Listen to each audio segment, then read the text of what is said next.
Hey guys, welcome back to YouTube channel. मैं Sanket Barod, motivation speaker and business coach.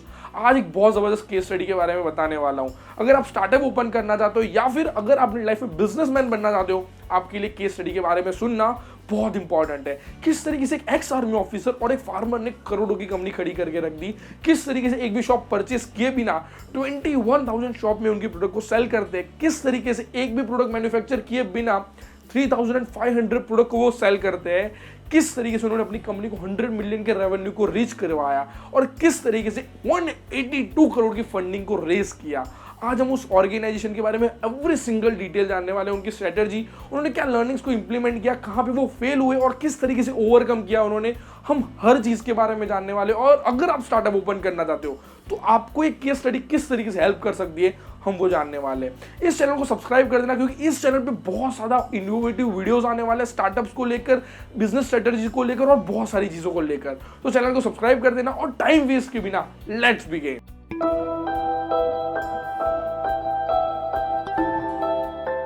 आज हम जिस स्टार्टअप के बारे में बात करने वाले हैं, उस स्टार्टअप का नाम है जंबो टेल, जिसको कार्तिक एंड आशीष ने 2015 के अंदर स्टार्ट किया था। किस तरीके से ये जंबो टेल नाम से नहीं लेकिन काम से जंबो बना, ये समझने के लिए हमें उनकी स्टोरी जाननी पड़ेगी। और उसके लिए 2018 में जाना पड़ेगा, जब कार्तिक के दिमाग के अंदर एक आइडिया चल रहा था कि किस तरीके से जो अनऑर्गेनाइज्ड फार्मिंग इंडस्ट्री है उसको ऑर्गेनाइज करके मैं किस तरीके से चेंज लेकर आऊँ। और उसके लिए उन्होंने स्टार्टअप स्टार्ट किया मदुराई के अंदर, जहाँ पे वो फार्मर से सारी चीज़ एग्रीगेट करके डायरेक्ट कंज्यूमर को सेल करेंगे। लेकिन वो स्टार्टअप फेल हुआ, क्योंकि वहाँ पे उन्होंने सप्लाई को तो समझा लेकिन डिमांड को नहीं समझ पाया, और डिमांड जो क्रिएट होनी चाहिए वो नहीं हुई, और उसी वजह से वो स्टार्टअप फेल हुआ। लेकिन कहते हैं ना कि या तो आप जीतते हो या तो आप सीखते हो, या तो आप जीतते हो या तो आप सीखते हो। और वैसा ही उनके साथ हुआ, उन्होंने सीखा सप्लाई एंड डिमांड के बारे में, लेकिन हारे नहीं और फिर आगे बढ़े। और सेम रियलाइजेशन आशीष को भी हुआ था, क्योंकि वो भी एक प्रोफेशनल फार्मर थे। दोनों की मुलाकात स्टैनफोर्ड यूनिवर्सिटी में हुई थी, और उसके बाद 2014 के अंदर एक फ्रेंड की शादी में हुई, और वहां पे दोनों ने एक आइडिया को डिस्कस किया, जहां पे अनऑर्गेनाइज्ड ग्रोसरी इंडस्ट्री है उसको किस तरीके से ऑर्गेनाइज किया जाए।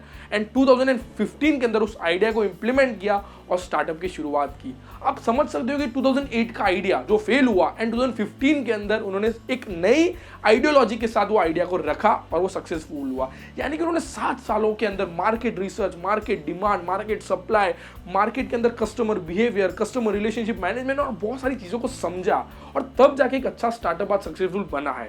इसी तरीके से आपको स्टार्टअप को स्टार्ट करना है, कोई आइडिया को बड़ा बनाना है, तो उसके पीछे रिसर्च करो, उसके पीछे टाइम दो। ऐसा नहीं कि आज आइडिया आया और कल उसको इंप्लीमेंट कर दिया। थोड़ा टाइम लो लेकिन एक्सपीरियंस गेन करो, जैसे आशीष एंड कार्तिक ने किया। कार्तिक ने फ्लिपकार्ट और ईबे जैसी कंपनी में काम करके ये समझ लिया था कि किस तरीके से स्टॉक को मैनेजमेंट किया जाए, किस तरीके से काम किया जाए, और वहां पे उन्होंने नॉलेज बहुत अच्छा खासा गेन किया था। सेम आशीष भी बीसीजी जैसी बड़ी कंपनी में काम करते थे और वहां पर भी उन्होंने एक्सपीरियंस गेन किया था। एंड उसके बाद जंबो टेल को दोनों ने स्टार्ट किया। जंबो टेल स्टार्टअप स्टार्ट तो हो गया, लेकिन जंबो टेल स्टार्टअप करता था क्या? जंबो टेल स्टार्टअप जितने भी बेंगलुरु के अंदर किराना स्टोर वाले, उनको होलसेल में प्रोडक्ट सप्लाई करता था। लेकिन ये छोटा सा स्टार्टअप कैसे करोड़ों का बना, उसके पीछे काम करती है उनकी 6 स्ट्रेटजीज, और वही 6 स्ट्रेटजी को आज हम डिस्कस करने वाले हैं। सबसे पहली स्ट्रेटजी की, उन्होंने एक प्रॉब्लम सॉल्विंग प्रोडक्ट को डेवलप किया। आप कोई भी स्टार्टअप ओपन कर रहे हो और आप कोई भी बिजनेस कर रहे हो, तो आपकी प्रोडक्ट मार्केट के कोई प्रॉब्लम को सॉल्व करनी चाहिए, तभी आप ग्रो कर पाओगे। और वही तरीके से जंबो टेल है, वो मार्केट की 5 बड़ी प्रॉब्लम को सॉल्व करता था। कौन सी? सबसे पहली प्रॉब्लम बाइंग प्रॉब्लम। जब भी किराना स्टोर वाले के पास कोई भी प्रोडक्ट खत्म हो जाती थी, तो उनको मार्केट में जाना पड़ता था, अलग अलग लोगों से मिलना पड़ता था, डिस्काउंट के लिए घूमना पड़ता था, और तब जाके उनको प्रोडक्ट मिलती थी। लेकिन उसमें उनका बहुत ज़्यादा टाइम भी वेस्ट होता था, और वो जब मार्केट में होते तो उनकी शॉप क्लोज रहती थी, जिसकी वजह से उनको लॉस भी होता था। लेकिन जंबो टेल ने क्या बोला कि आप हमारी एप्लीकेशन से ऑर्डर करो और आपके डोर स्टेप तक, आपकी शॉप तक हम खुद प्रोडक्ट को डिलीवर करेंगे। तो पहली प्रॉब्लम सॉल्व हो गई। दूसरी प्रॉब्लम आती थी स्टॉक एंड ट्रांसपोर्टेशन की प्रॉब्लम। जब भी किराना स्टोर वाले के पास कोई भी चीज़ें खत्म हो जाती थी और वो चीज़ कहीं दूर मैन्युफैक्चर हो रही है, तो ऑर्डर करके यहाँ तक आने में काफ़ी टाइम लगता था, जिसके अंदर 4 से 8 दिन लगते थे। तब तक उनके कस्टमर कहीं और से परचेस कर लेते थे, जिसकी वजह से उनको लॉस होता था। और जब भी कोई बड़ी चीज़ें होलसेल में आप परचेस करते हो, तो उसको लाने का खर्चा भी बहुत ज़्यादा बढ़ जाता है, व्हीकल रेंट पे लेने पड़ते हैं और बहुत सारी चीज़ें करनी पड़ती है, तो वो भी किराना स्टोर वाले को करना पड़ता था। लेकिन जंबो टेल ने क्या बोला कि आप हमसे प्रोडक्ट कोई भी परचेस करो, विद इन 24 आवर्स आप तक हम वो प्रोडक्ट पहुंचाएंगे, और जितने भी व्हीकल्स और रेंट का खर्चा है वो भी हम खुद करेंगे, और हमारे ही व्हीकल आप तक वो प्रोडक्ट पहुंचाएंगे। आपको सिर्फ छोटा सा शिपिंग चार्ज देना है। तो उन्होंने दूसरी प्रॉब्लम को भी सॉल्व कर दिया। तीसरी प्रॉब्लम आती थी मनी प्रॉब्लम। जब भी किराना स्टोर वाला कोई भी होलसेल में प्रोडक्ट परचेस करता है तो एक ही प्रोडक्ट के पीछे उनको 1 से 1.5 लाख रुपए इन्वेस्ट करने पड़ते थे, और काफी बार वो प्रोडक्ट अगर सेल नहीं हुई तो वो बिगड़ भी जाती थी, जिसकी वजह से उनको अच्छा खासा लॉस होता था। लेकिन जंबो टेल ने क्या बोला कि आप हमारे पास से सिर्फ 5,000 की प्रोडक्ट मिनिमम परचेस करो और हम आप तक डिलीवर कर देंगे, और इसके अंदर भी आप वैरायटी ऑफ प्रोडक्ट परचेस कर सकते हो, जिसके अंदर 2.2 ग्राम का कॉफी का पैकेट से लगाकर 50 kg शुगर का पैकेट तक आप ऑर्डर कर सकते हो और आप तक हम वो चीजें डिलीवर कर देंगे। तो कोई भी ज्यादा इन्वेस्टमेंट भी नहीं करना पड़ेगा और ज्यादा चीजें स्टोर भी नहीं करनी पड़ेगी, आप एक महीने में 10 बार डिलीवरी ले सकते हो। इसी तरीके से उन्होंने तीसरे प्रॉब्लम को भी सॉल्व कर दिया। जो चौथी प्रॉब्लम आती थी वेयर हाउस प्रॉब्लम। कोई भी छोटे एंटरप्रेन्योर है, घर की महिला है जिनको खुद का किराना स्टोर ओपन करना है, लेकिन उनके पास वेयर हाउस नहीं है जहां पे चीजें रख पाए वो नहीं है, तो दिक्कत आती थी और वो स्टार्ट नहीं कर पाते थे। लेकिन जंबो टेल ने क्या बोला कि आप वेयर हाउस की टेंशन मत लो, आप हमारा वेयर हाउस ही आपका वेयर हाउस समझो, आप डेली ऑर्डर करो और हम आप तक 24 आवर्स के अंदर प्रोडक्ट डिलीवर कर देंगे, जिसकी वजह से जो छोटे छोटे एंटरप्रेन्योर्स है उनको भी ग्रो करने का मौका मिला, जिसकी वजह से उनकी चौथी जो प्रॉब्लम थी वो भी सॉल्व हो गई। जो पांचवी प्रॉब्लम थी वो वैरायटी प्रॉब्लम।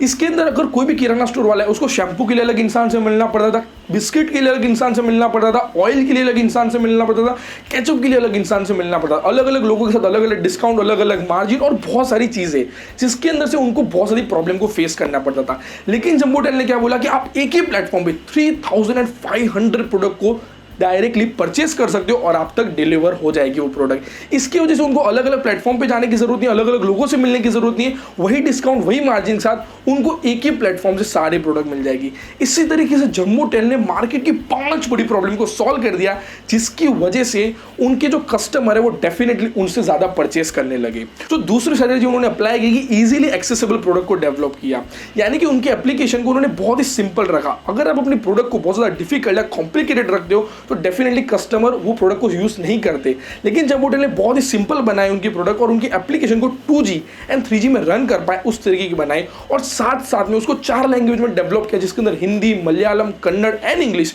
यानी कि उनके कस्टमर इजीली वहां से ऑर्डर कर पाए एंड उन तक डिलीवरी पहुंचे, ऐसी प्रोडक्ट बनाई, जिसकी वजह से उनके कस्टमर बार बार उन तक आने लगे। जो तीसरी स्ट्रेटेजी उन्होंने अपनाई उसको हम कहेंगे टाइम सेविंग प्रोडक्ट को उन्होंने डेवलप किया।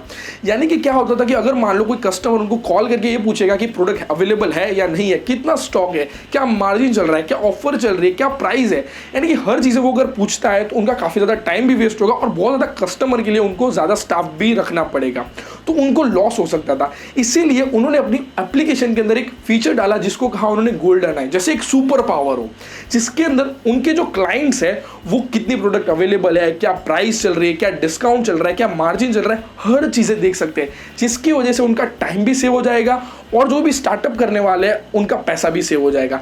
इसी तरीके से उनकी तीसरी स्ट्रेटेजी भी बहुत इंपॉर्टेंट और बहुत ज़्यादा इंपैक्ट डाले उनके स्टार्टअप पे। जो चौथी स्ट्रेटेजी उन्होंने अप्लाई की जिसको हम कहेंगे हम और आप। इस स्ट्रेटेजी को मैं एक एग्जांपल के जरिए समझाता हूँ। मान लो कि मैंने अपनी किराना स्टोर गुजरात में ओपन की है और मैं कोई प्रोडक्ट के लिए दिल्ली ऑर्डर करता हूँ। दिल्ली से प्रोडक्ट यहाँ पर आएगी, फिर होलसेलर के पास आएगी, फिर बड़े रिटेलर के पास आएगी, उसके बाद कोई एजेंट के पास आएगी और फिर वो प्रोडक्ट मुझे मिलेगी। यानी बहुत ज़्यादा टाइम कंज्यूमिंग है और बहुत ज़्यादा पैसा भी उसमें वेस्ट होता है। लेकिन जंबो टेल ने क्या बोला, आपको किसी एक के पास जाने की जरूरत नहीं, आप हमें ऑर्डर दो और हम आप तक प्रोडक्ट की डिलीवरी करेंगे। यानी हम दो ही लोग, उसकी वजह से बहुत ज़्यादा टाइम भी बच गया और बहुत ज़्यादा पैसा भी बच गया, जिसकी वजह से उनका कस्टमर बेस ऑटोमेटिकली इंक्रीज होने लगा क्योंकि वो ज़्यादा अच्छे से डिस्काउंट दे पा सकते थे। पांचवी जो स्ट्रेटेजी उन्होंने अप्लाई की जिसको हम कहेंगे कस्टमर रिलेशनशिप मैनेजमेंट, ये बहुत इंपॉर्टेंट स्ट्रेटेजी है। यानी कि आप अपने क्लाइंट के साथ किस तरीके से रिलेशन को मेंटेन करते हो, बहुत इंपॉर्टेंट है। जंबो टेल जब 2015 में स्टार्ट हुआ था तब 199 मिलियन स्मार्टफोन यूजर थे इंडिया के अंदर और 266 मिलियन टोटल इंटरनेट यूजर थे। यानी आप सोच सकते हो कि कितना कम नंबर था उस वक्त, और उस वक्त बहुत ज़्यादा लोग डेटा यूज़ नहीं करते थे, इंटरनेट यूज़ नहीं करते थे। तो काफ़ी बार उनको ये दिक्कत आती थी कि जो उनके क्लाइंट्स हैं वो ये कहते थे कि हमारा डेटा पैक खत्म हो गया है, जिसकी वजह से हम ऑर्डर नहीं कर पाएंगे। तो उस वक्त जंबो टेल ने क्या बोला कि आपको टेंशन लेने की जरूरत नहीं है, हम आपको रिचार्ज करके देंगे और आपका जो भी बिल होगा उसके अंदर वो अमाउंट डाल देंगे, जिसकी वजह से उन्होंने कस्टमर के साथ एक अच्छा रिलेशन मेंटेन किया और उनके कस्टमर को एक हैबिट दिलवाई कि जिसकी वजह से वो बार बार उनसे प्रोडक्ट परचेस करें। और जो लोग अच्छा परचेस करते थे उनको रिवॉर्ड्स देना या क्रेडिट देना, इस तरीके से उन्होंने अपने कस्टमर को एक रेगुलर बनाया, एक रिपीटेड कस्टमर बनाया, जिसकी वजह से उन्होंने 80% स्टिकी कस्टमर बनाए जो उनके पास बार बार आके परचेस करेंगे। ये स्ट्रेटेजी भी बहुत इंपॉर्टेंट है आपके स्टार्टअप के लिए। And sixth most important strategy, जिसके अंदर उन्होंने सारी चीज़ों को मैनेज किया, बैलेंस किया। कई सारे स्टार्टअप क्या करते हैं, कोई नई टेक्नोलॉजी को लेकर आते हैं तो प्रोडक्ट अच्छी नहीं होती, प्रोडक्ट अच्छी होती है तो सर्विस अच्छी नहीं होती, और सर्विस अच्छी होती है तो टेक्नोलॉजी अच्छी नहीं होती। लेकिन जंबूटेल ने सर्विस, टेक्नोलॉजी एंड प्रोडक्ट तीनों को 100% बेटर बनाया, जिसकी वजह से उस वक्त मार्केट के अंदर जो प्रोडक्ट फुलफिलमेंट रेट है वो 60 to 70% था। जंबूटेल ने वही मार्केट के अंदर प्रोडक्ट फुलफिलमेंट रेट 95% कर दिया, जिसकी वजह से उनके जो क्लाइंट्स थे उनकी सेल के अंदर 30% ग्रोथ हुआ। मान लो आप अगर महीने का 1 लाख रुपए कमाते हो और अगले महीने से आप 1,30,000 कमाने लगोगे, तो आप किससे परचेस करोगे? डेफिनेटली जंबूटेल से। और वही हुआ कि उनका कस्टमर बेस बढ़ता गया और धीरे धीरे करके आज 21,000 शॉप और कई सारी होटल्स में भी वो प्रोडक्ट सप्लाई करते हैं। ये और यही 6 स्ट्रेटेजी की वजह से जंबूटेल इतना सक्सेसफुल हुआ। आपको कौन सी स्ट्रेटेजी ज़्यादा पसंद आई कमेंट में जरूर बताना, और आपको कैसा लगा वीडियो आपके रिव्यू जरूर शेयर करना। इसी चैनल पे और भी बहुत ज़्यादा स्टार्टअप्स की रिगार्डिंग वीडियो आने वाले हैं, तो चैनल को सब्सक्राइब कर देना। और अगर अभी तक आपने हमारा इंस्टाग्राम पेज को फॉलो नहीं किया तो जाके उसको फॉलो भी कर देना। मिलते हैं हमारे नेक्स्ट वीडियो के अंदर।